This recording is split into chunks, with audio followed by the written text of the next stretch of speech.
Después del primer Panamericano y el primer Sudamericano, el kayak freestyle del mundo llega a San Juan.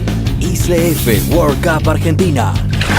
El increíble paisaje entre montañas y la única ola de freestyle argentina reciben a más de 15 países para la primera Copa del Mundo de Latinoamérica. Del 12 al 15 de octubre, San Juan, Argentina. Sé diferente, sé el primero, haz historia.